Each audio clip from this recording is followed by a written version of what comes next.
Hello, everyone, and welcome to the American Scouser podcast. Another Monday, another us. I am your host, Timuchin, as always, and with us is the usual crew. We have Gally back in the stadium. What's going on, Gally? Not too much. Just another happy old Monday here, waiting for the stupid dog. Yes, we gotta talk about Stitch will have some competition in terms of the pet of American Scouser over here. And before we even get to our Bickler over here, Alan gave me a good trivia today, and I have to share it and ask you guys. But let's first get to Bickler, who we did not get to see eat out of the pot today. So I'm kind of worried. You on a diet or something, or? Hunger strike. Just so excited to see someone besides besides myself, fall down the social hierarchy of a house. So I'm like watching Gally just slowly get demoted within his own house, and just a hunger strike and solidarity, my friend. True story. It is a true story. Now it's like Kelly, the dog, Kelly's fantasy team, and then Gally is, I think, how we're going, right? Or the Peloton somewhere in the middle there. Oh, no. The Peloton is well below all of those things, and it's probably somewhere right beneath Gally talking about the Peloton. That's probably the least favorite thing that Kelly has in the whole house.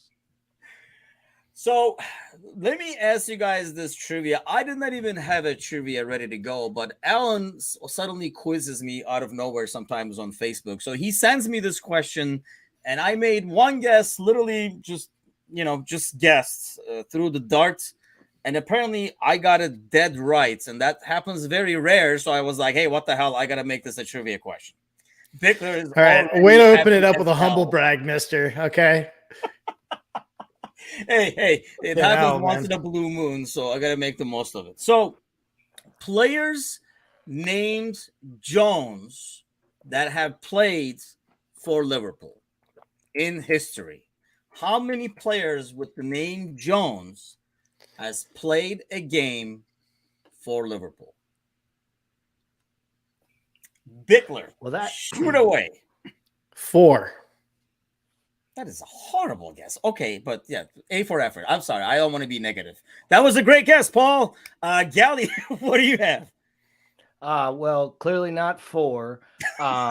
I'm gonna say first off, I'm losing a little bit of respect for Alan each step of the way. He was one of my favorites. The first in every week, I would always comment, "Where are you, Alan?" Say hi, wave to Alan in Houston. Now that he gets involved in trivia. Yeah, now that I know he sends in trivia questions, Alan, you're off the Christmas list. I'm gonna say 7. No, he has joined the dark side actually and joined the trivia ranks along with BJ. The answer that I don't know if I mentioned that I got right in the first guess. I don't know did I mention that? Okay.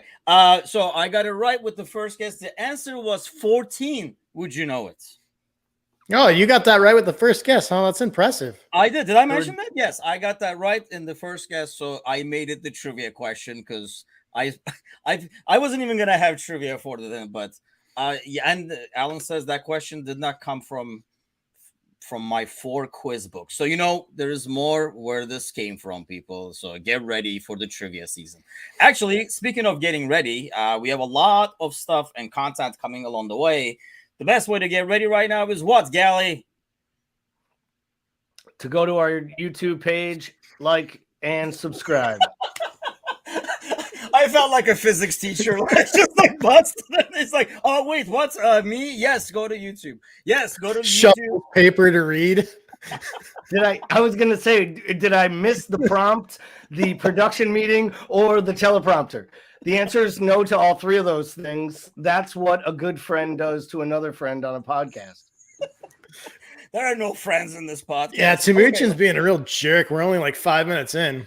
I know. This is going to be a fun one. I can already tell. So let's get to some of the transfer stuff and talk a little bit about that. I know we kind of talked about the fact that we're going to review some of the younger guys and see what their roles are going to be. But this is kind of like more of a recent topic that came out throughout the week.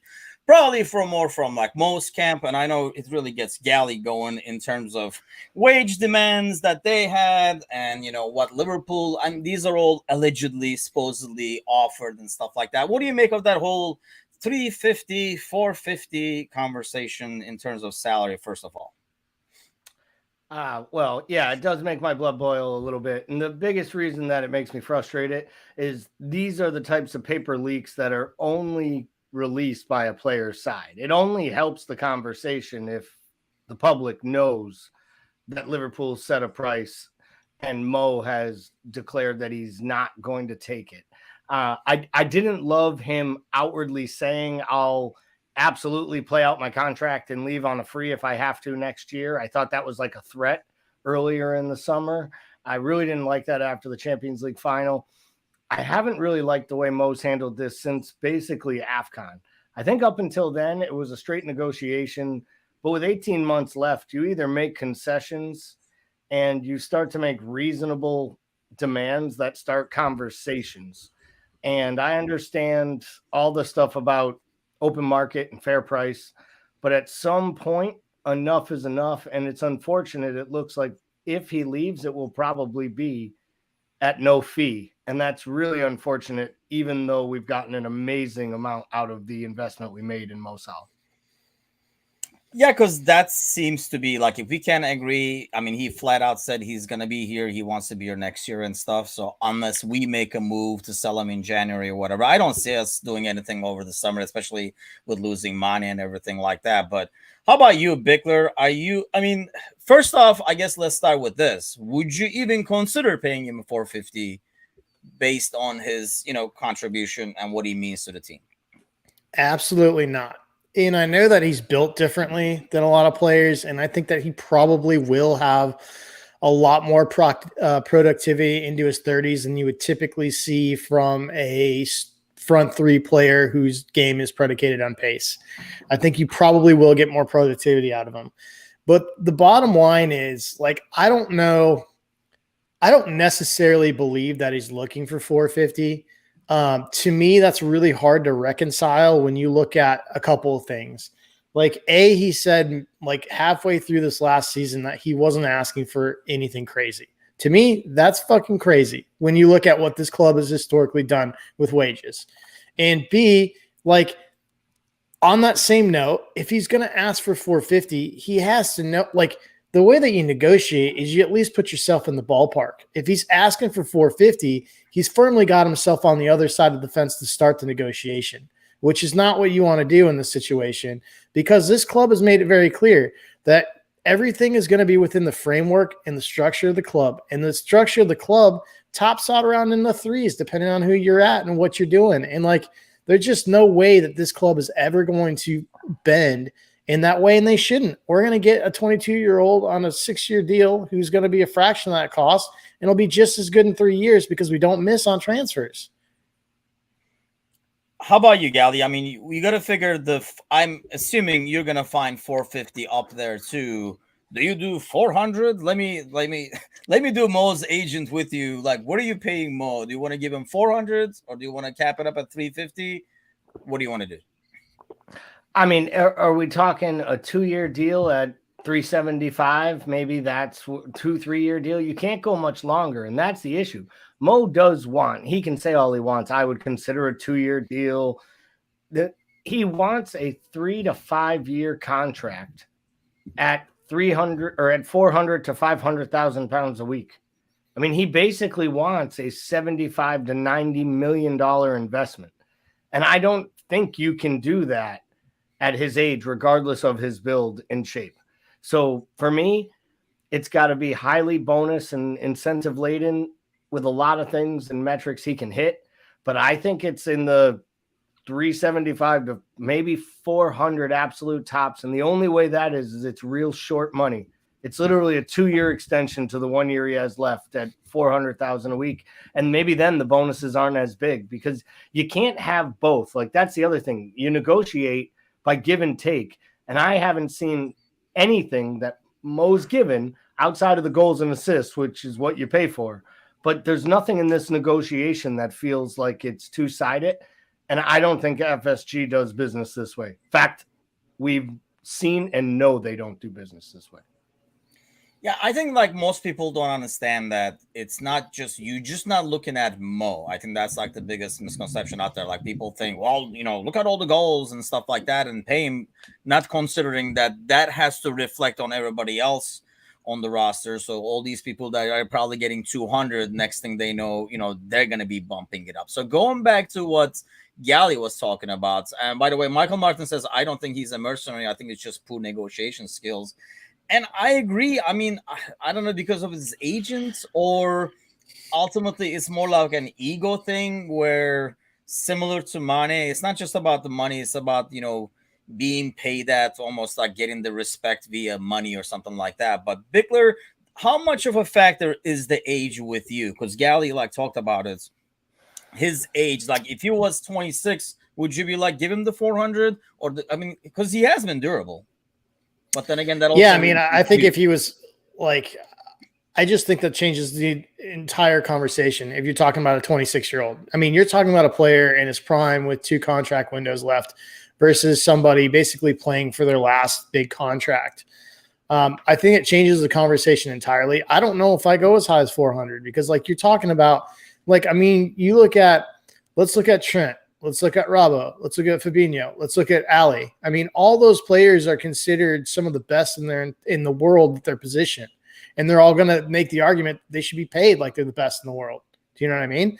And that's a fair argument, but this is how sustainable winning is built. You do things that are in the realm that strengthen the core of an entire side, and you're not going to handcuff yourself financially to one player because you're going to it's like you're essentially playing and strengthening one position to hurt 8 others in that case. And I think in this scenario, you're looking to how can I lock in the core of this group? And that's why you saw all those extensions for Trent and our key young players earlier last year going in to this year, because we knew this is the big window. We essentially have the entire starting 11 between last summer and next summer expiring. So I don't know if I go as high as 400 right now. And, if he was 26, maybe that would be a different conversation, but then you got to take a really hard look at what that does for the rest of the squad.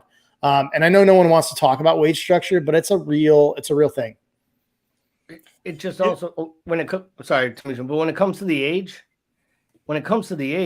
it also really comes down to the fact that you can resell. So you're investing with the idea that there's a sell-on price. So when you buy a 24-year-old, you have the idea that you can sell them on. So you pay a little more, but you make 30, 40 million like we did for Mane, or maybe even 60 or 70 selling a Mo Salah right now at 30 years old.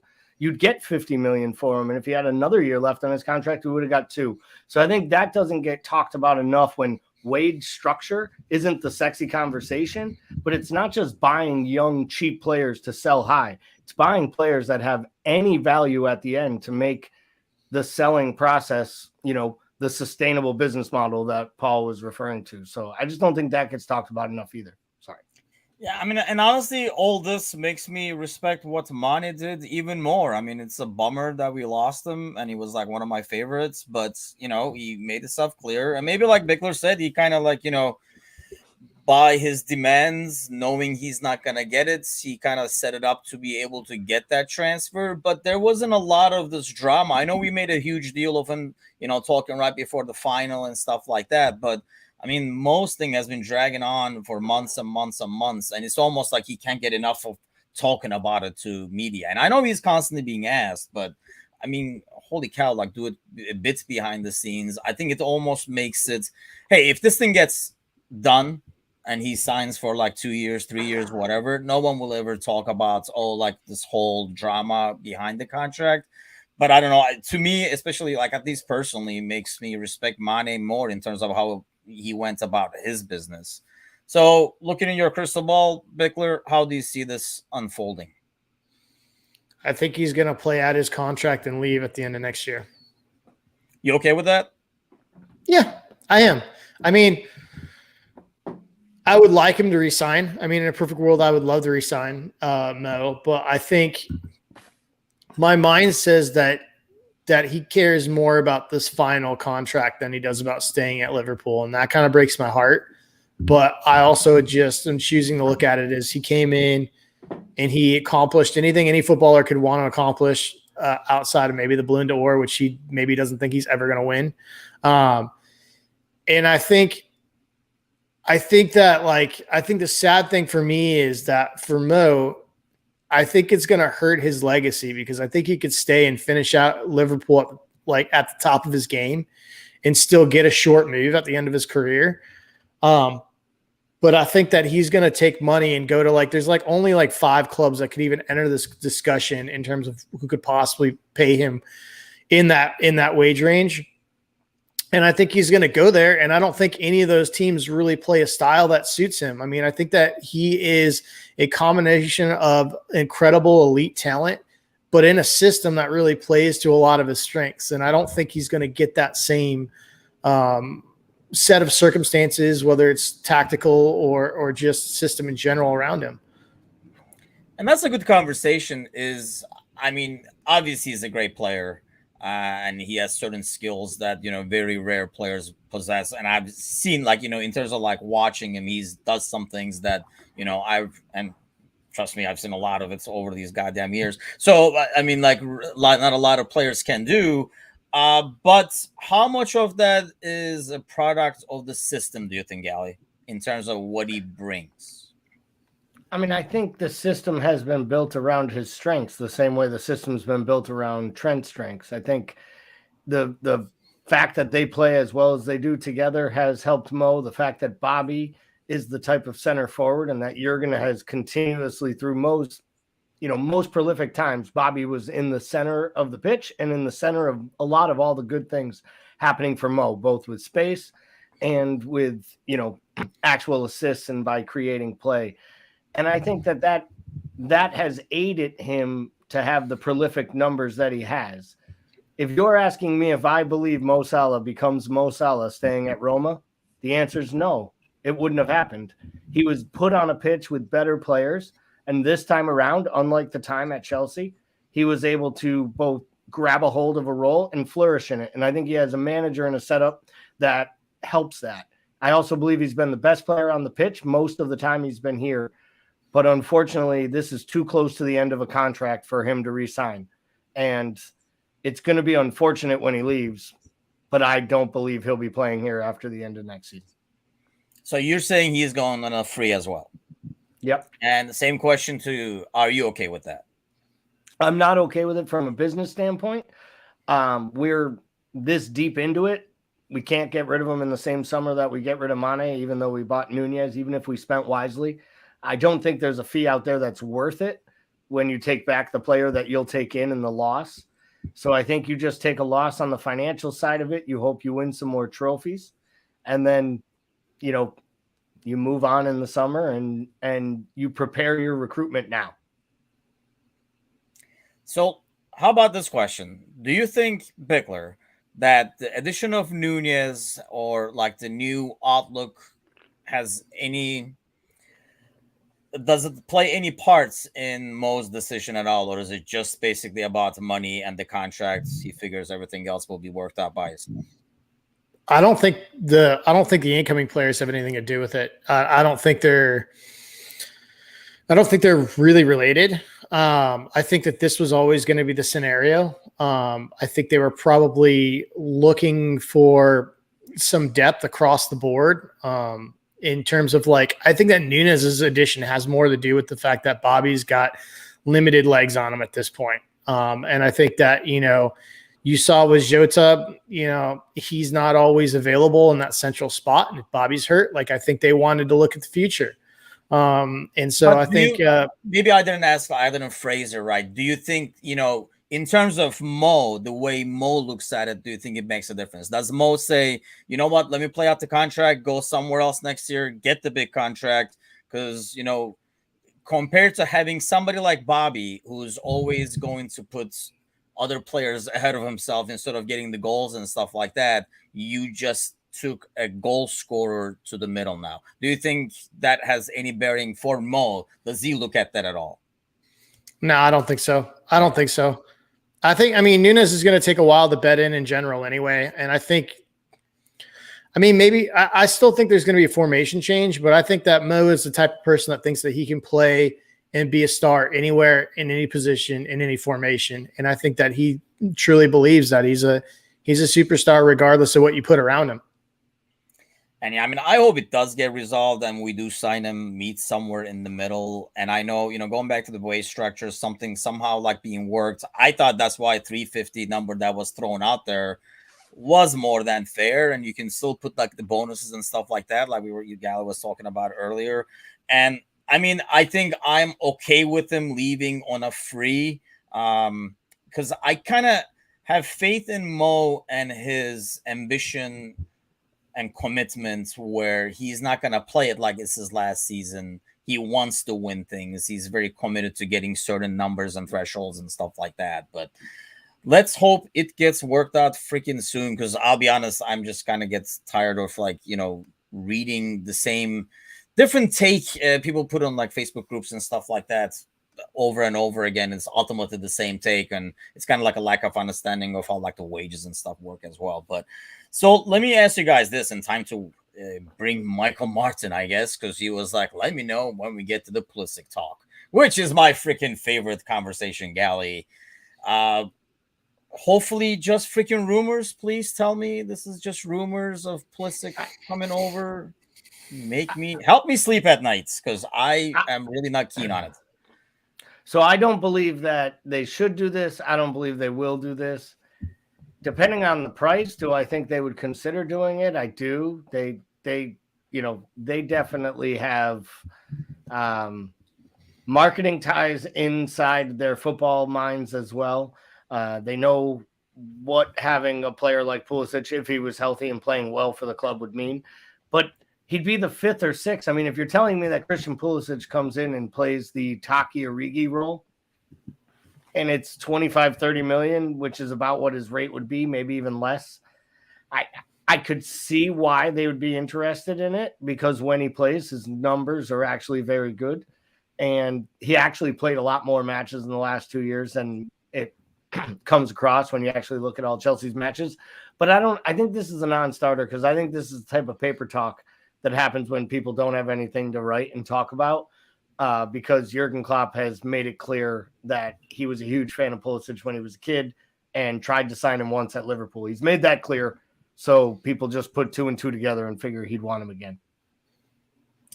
How about you, Paul? Are we getting Captain America? I mean, at this point, does it really have as much of a marketing value? Unless he plays like, I don't know, Mo. I mean, I just don't get it. I don't get why we'd want that. I don't get why he'd want it as a player, because I mean, he can start for most clubs. He's not going to start for Liverpool. And it's such a clear step down. Like, if he's your answer to right wing depth between, the bridge to Cade Gordon, if Gordon ends up panning out, like, it's such a clear step down to me. Like, and that's not like, look, anyone after Mo is going to be a step down. Okay. Like, let's be honest. But like, I just think there are so many better options in that price range. Between, if you want to go out and get a big money, like if you want to put some money down, go get a Jerry Bowen, who's got at least going to be a homegrown player. Go take a shot at Rafinha, which has got the Brazilian connection and is still young. Like, it doesn't have the durability issues. I just think there are so many other options out there that make more sense to me from a business standpoint on the field versus like caring about who gets put on a poster in America. And like, I just don't think it makes sense for us as a club. I don't think it makes sense for him as a player either.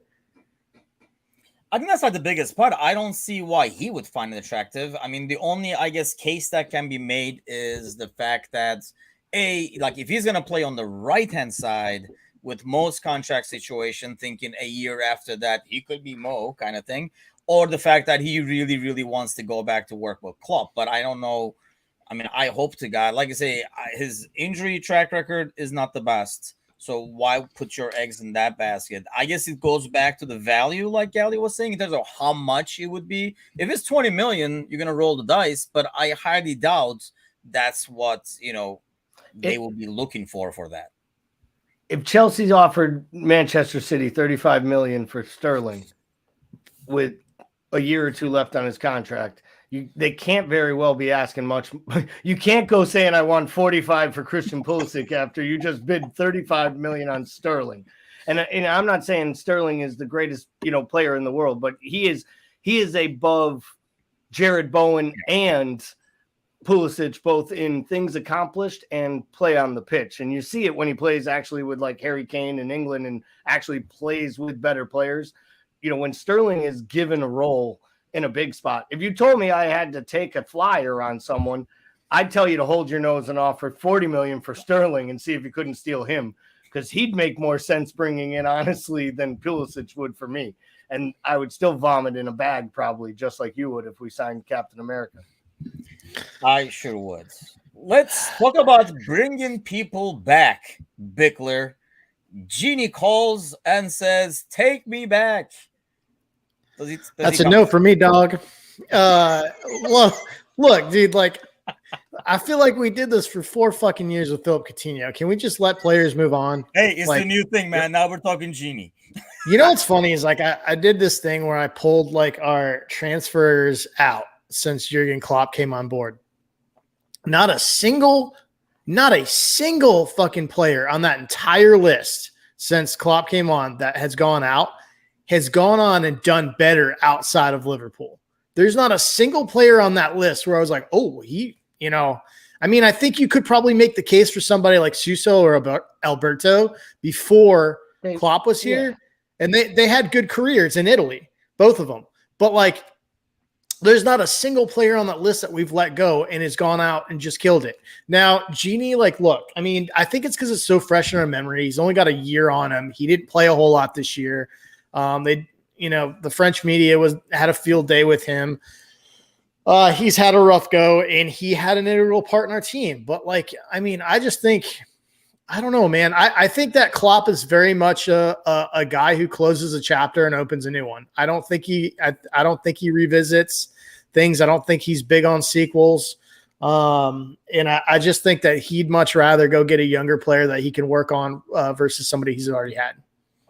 And Michael Martin says that's the list that Mo needs to look at. So just forward that sheet over to Mo so he can take a peek at it. But Gally, I mean, this is kind of like almost when we talk about Pulisic, we're saying, I mean, does it even make sense for him? This almost semi makes sense for Genie, except, would he even want to come back saying, yeah, I should have never left? I mean, these guys have obviously, after, years of being pros at the top level, have some kind of an ego where it takes a lot to come back and say, I was wrong, take me back.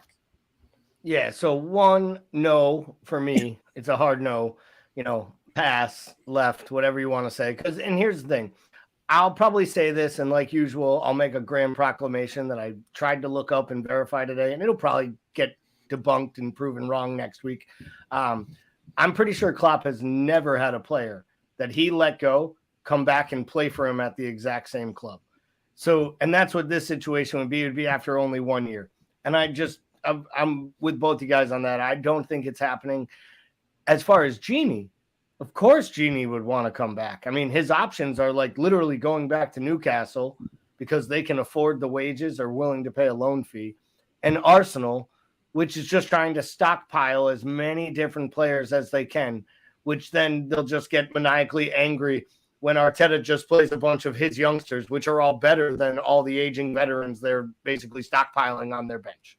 So it doesn't make any sense for me why he would come to Liverpool. If he came to the Premier League, maybe a team like Tottenham in a Conte type system, he could play like a workhorse engine man role maybe. But I just don't see him playing at a top level in England, and I'm pretty sure that's why they didn't offer him a lot of money for a lot of years.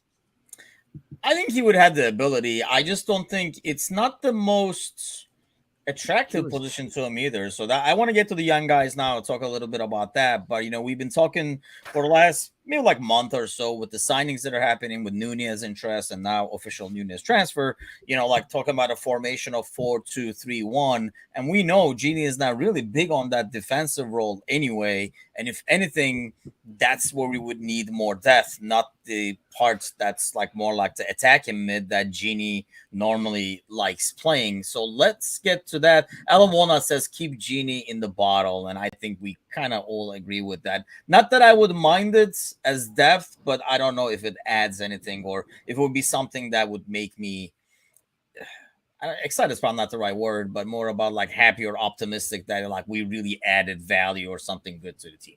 So let's get to some of these young kids, and I want to get your guys' take on what you guys expect coming up this season and I guess further. Let's start with Curtis Jones first. One of the 14. Did I mention that I got that freaking dead on right? Like 14 just pulled it to that trivia. Okay. So Curtis Jones was one of them, Bickler. How do you see his role moving forward? I mean, we've seen enough of him now to kind of have like a good sampling. I mean, I think the question should be, out of the 14 Joneses, where would you put him on the list in terms of the hierarchy? Do you want me to give you the list? Yeah. No, you don't. Trust me. Some of them are really old, that even older than me. So that freaking old. So okay. Where do you see Jones playing? Oh man. I'm sorry for the huge pregnant pause, but Jones is so frustrating for me because, I mean, like a lot of these guys, comes out, lights the world on fire. And I think he has his moments. He just struggles with his defensive assignments big time in that midfield. Not such a big part of that 4-3-3 system. I think that maybe he benefits if we switch to a 4-2-3-1 with some time out wide on the left. But I think really, I think he's going to be a rotational player. And I think, honestly, maybe this is the year where we really look at whether a move for him is in his best interest. And I know that's insane considering the fact that, I feel like 24 months ago, we were talking about him as being one of the up and coming premier talents in the midfield in England. But I just think the system doesn't really suit him. In terms of his strengths, he seems like a little bit of an in-betweener in a lot of ways. And I don't know that I've seen enough growth from him. So it's going to be a big year for Curtis for sure in terms of whether he beds in and ends up making this his future or moves. I think my biggest frustration with Curtis comes from, apart from the defensive duties, I almost feel like when he does get to opportunity, there's a bunch of players, right? The squad is deep. It's a quality squad, so you're not going to get a lot of chances. So somebody like Taki, for example, when they come on the field, I don't get the sense that they're trying above and beyond, kind of going out of the system and going out of themselves to show their value. I almost get the sense, maybe because of his style, or how long sometimes he hangs on to the ball and tries to almost. I used to say that about Keita all the time when he would get rare opportunities, that he would almost try to force some passes and thread the ball in instead of playing within the system. Is that just an age thing? First of all, I guess, do you agree with that, Ali? Or is that just an age thing, or it's just the style? I mean, he wants more. Like I say, he does not play as fast as, for example, I know Hendo is not as skilled on the ball and doesn't have the fancy moves that Curtis does, but the ball moves a lot faster, which this midfield demands. Yeah, so to the great questions. To those points, one, I don't think it's just an age thing, because I think we've seen it in younger players who don't do it when it's not in their makeup. I think it's in his DNA to be a highlight reel, to be a showboat player. My bet is he was the kid who was the most talented and the trickster, and who liked all the playing all the tricks in the park and did the small touches and liked a little shit talking, because he looks like a shit talker, right? You see him with the bandana after they win the title. He acted like he literally won the Premier League title himself on the pitch. And I don't blame him. I probably would have fucking too. But I've been probably the most critical of him at times, especially early, of his defensive lapses. And I'll just say it here. I don't think he's good enough. Like if a good bid came in now for 25, 30 million from someone because he's English and he's young, I'd take it, because I don't think he's Conor Gallagher, and I don't think he's, James Madison even. And that's the type of player we're talking about him being, like a number 10, an advanced forward, attacking mid, a attacking player on the left. And he hasn't shown enough in this system that it's going to work. And I just feel like there's another player that there's value in, but the longer you leave him sitting on the bench and getting older, I think the less price you'll be able to ask. Paul said earlier we haven't had a player leave that has succeeded, and I actually agree with him. Outside of maybe Solanke, he didn't succeed to 29 million, but he helped Bournemouth come up. He was their leading goal scorer last year, and the only reason I say he's a success is he's still a starter on a team, and he's not playing in a lower division, and he's helped his team progress to the Premier League. Maybe that's a good one, and maybe the Iwoni kid or whatever that went over to Germany that looks like he's coming right back to the Premier League. But those are like, they never did anything with our club. But I'm not sure if Jones leaves, we're ever worried about what he did when he went to Villa or Crystal Palace, to be honest. See, to play the devil's advocate now, because you didn't mention the Gallagher, and I don't think this would happen, but is that maybe what he needs, Bickler? A loan where he can kind of play more of a main role and kind of like run the midfield as opposed to getting occasional opportunities to kind of like show himself or show his value? I think that probably honestly makes a lot of sense. A loan somewhere in the mid tier to lower tier of the table, I think probably does make a ton of sense for a player like him. And it's essentially what Chelsea did with Gallagher, and that's worked wonders. And like worst case scenario, he doesn't do a whole lot. He doesn't damage his value a whole lot anyway, and just comes back. Best case scenario, he lights the world on fire like Gallagher, and he either beds into your team or you sell him for a handsome sum. So yeah, I think a loan probably makes a good bit of sense for him, especially because he doesn't seem to necessarily have like a home position that's a natural role for him in the side. I love his like self-confidence. Like Gally was saying, like those moves and stuff like that.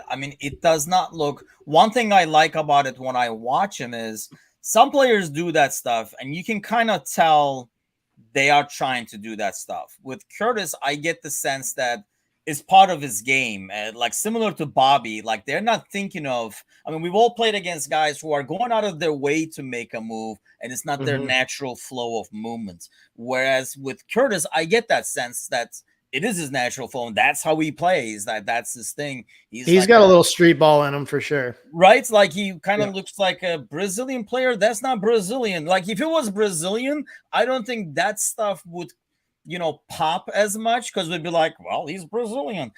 Because he's like, not. I think it kind of like sticks out more that he's like, I don't want to say showboating, but he's kind of like doing those moves and stuff. But I just don't see us, unless, especially the situation we have overall in midfield, as well as, it sounds good to have that loan deal for him to get some great opportunity for Curtis kind of deal.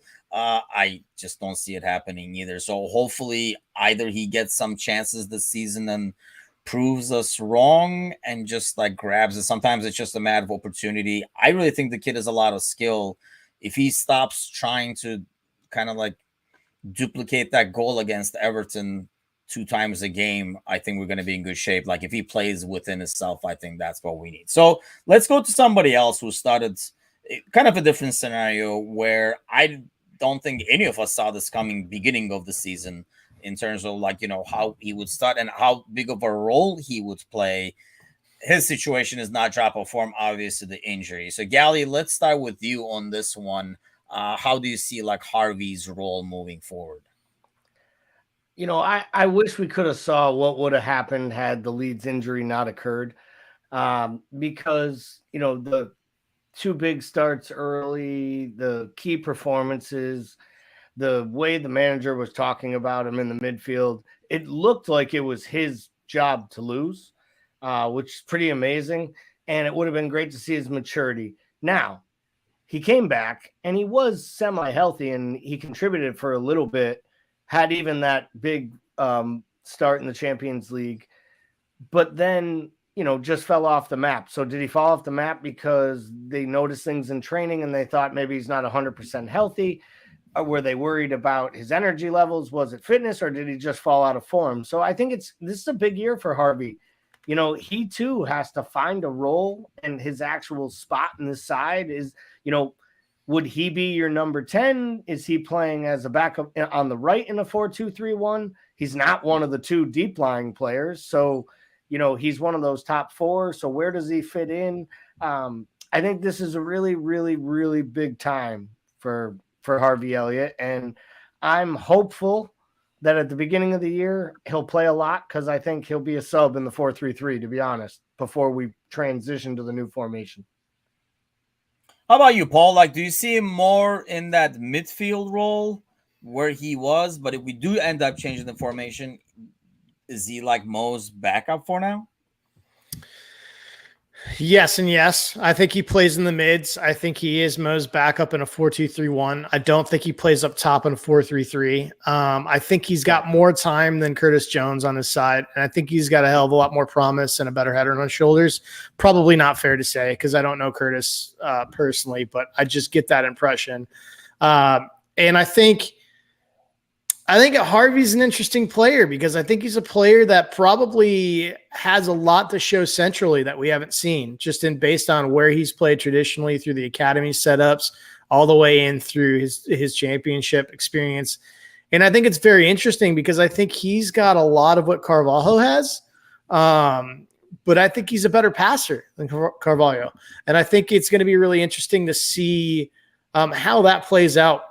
But I think a 4-2-3-1 solves a lot of issues for us and gets minutes for players that I think need minutes in the system. So I'll be super, super interested to see this come out. If we play a straight 4-3-3 for the entire year, I'll be a little bit disappointed, but more importantly, I'll just be absolutely shocked, because the pieces are there for a 4-2-3-1 just in general across the board. And I think that would definitely help a player like him. I think it just would help the side in general. But yeah, I think that midfield is where his future is. I think, man, if he can get minutes in a 10, I think that would be phenomenal for him. I think it'd be really, really special to see. Yeah, with Carvalho coming in, that almost like adds one more person to that mix. So, Gally, if you had to take a guess, who gets more minutes this season, Curtis or Harvey? I would guess Harvey, because I think he does more. I think he has more roles, and I think in the positions he'll end up playing, there's less people to back up the spots. I think Curtis is too buried between Thiago, Hendo, and Keita to start. That's a good point. I guess it really depends on the formation we end up with as well. What do you say, Bickler? Yeah, I think Harvey will get more minutes, just in terms of, like, for all the reasons Gally mentioned. I think that, man, what's crazy is we talk about Harvey, but I think Harvey's a better defender too. I think Harvey does more work. I think he's got better awareness. I think he's just got a higher game IQ in terms of knowing where to be positionally and how to read things. And yeah, I think for me, it's got to be Harvey. And from what I hear in the local nightlife scene here in Boston, Harvey is a god among men, because he found a way to not be caught on social media drinking any alcohol, smoking any cigarettes, or basically hanging with any scantily clad women. And all of the back page, like dirty water papers, were basically like, this kid came to town and ripped it up like a superstar, but never got tagged anywhere. The only thing they ever saw was him pouring that beer at Carragher's. And then Carragher's put out a post that you only have to be 18 to pour alcohol in New York City, but you got to be 21 to drink it. And don't worry, we didn't let Harvey have any drinks tonight. So good on that lad for living up his holiday here in New England. I was going to say, I saw him like with a bunch of like Boston Celtics people too. I know that's going to be a sore spot for you there, Gally, but yeah. It happens. Well, I mean, you could be a Lakers fan like me, so it only gets worse. Or you could be unannounced like Bickler over here when it comes to the NBA. Yep, exactly. Unannounced. Yeah. Okay. The silence says it all. Okay. Go Pistons. So I mean, the thing with Harvey is one thing I really like seeing last year, and extremely disappointing when he got injured, was I really like what they had going with him, Mo, and Trent on that side when he was playing. And it looked like, man, this could be something to go on for years, because we weren't talking that much about formation change at the time, but it looked like, man, we could have something really special here, as young as those two are. And well, at the time, at least, we thought Mo was going to be around for a while. But would be interesting to see what role he plays, and if we do, I guess, get the formation change that we're kind of like almost like anticipating seeing here and there. So going back to young kids, we did not talk about this, and honestly, aside from what I read about him, you guys know how I feel about these YouTube videos and what they show about a player and stuff like that. We did finally get an actual right back backup, which kind of like, I guess, signals that Nico will not be with us. What do you say about the Ramsey move there, Gally? So you guys know I watch the matches with a good group of guys. Some of them are from overseas. A few of them are Scottish. And I asked one of them the other day, and he said that his brother is an Aberdeen fan. And as soon as the like talk of him signing came up, he was like, "You're signing the perfect player." He's not a perfect player yet, but ultimately he is like their diamond in a rough. They've been grooming this kid. He's been a youth product through their ranks. They love him. He's creative. He came up at 18. He played in some huge matches. He scored a couple goals that are both crackers. I know you'll have to watch YouTube to see it.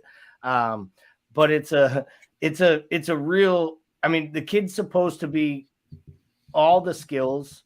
They handed him number 22 for his unveiling, which basically means you're a first team player before you sign a contract at 18 years old. So I think he walks in, the backup right back. I do think it'll take a little bit, but I think we got a really, really good player. And this is a perfect opportunity of buying a young player. And if he turns out to be a gem, you sell him for a ton of money. This could be a steal. And going kind of like to the earlier conversation, Paul, does that kind of mean that we decided Nico is never going to be good enough, or almost like too good of a backup? Which one do you take that as, that we move on and get Ramsey instead? So cop-out answers, I think he's both. And I say both because I think he's not good enough in terms of what we demand defensively out of that position. And I think that he's good enough that in his situation, he wants caps for national team consideration. So he needs to be playing elsewhere. This Ramsey kid, I mean, listen, like, I don't like doing the whole thing where we get on YouTube and we watch 10-minute clips of any great moment that he's had in the entire season, and we see it in a 10-minute clip and think he's the next Messiah. After a couple beers, I had this genius idea, like I normally have all my good ideas, and I looked up and found a full match, Aberdeen match on YouTube of them playing Hearts. And let me tell you, this kid at 18 was straight up dominating the right side of the field. And I mean, not just I think everyone talks about how he's like an offensive powerhouse, but he was straight up just ragdolling dudes, just throwing them down. And the Scottish League's a rough league anyway. The other thing that struck me as interesting with Ramsey is that he's authentically and sincerely a two-footed player. I mean, he two of his goals, 2 to 3 goals that I saw, came from a left-footed shot cutting in from the right. And that's we don't see that in the Arsenal on our team. We don't have a whole lot of players. I mean, Mo does that, right? Mo comes in and bangs it on his left, but you don't see Trent doing that. I mean, you'll see Trent slot some through balls in that way, but he doesn't wind up with his left. I mean, that's what struck me is the raw material is there for sure. I'm sure Jurgen's just absolutely crawling out of his skin, waiting for this kid. So, yeah, man, we all talk about how we needed right back cover, but that's a legitimately exciting addition to this team.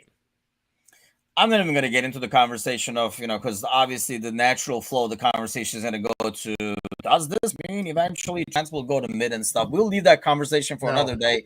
But in terms of Nico and obviously some of the outgoings, we talked about Ox on last week's podcast and stuff. Does this mean that we're not going to get the fact that these signings have not happened yet, or there's nothing like very concrete, except maybe for like Taki seems to be, like the amount is set and stuff like that.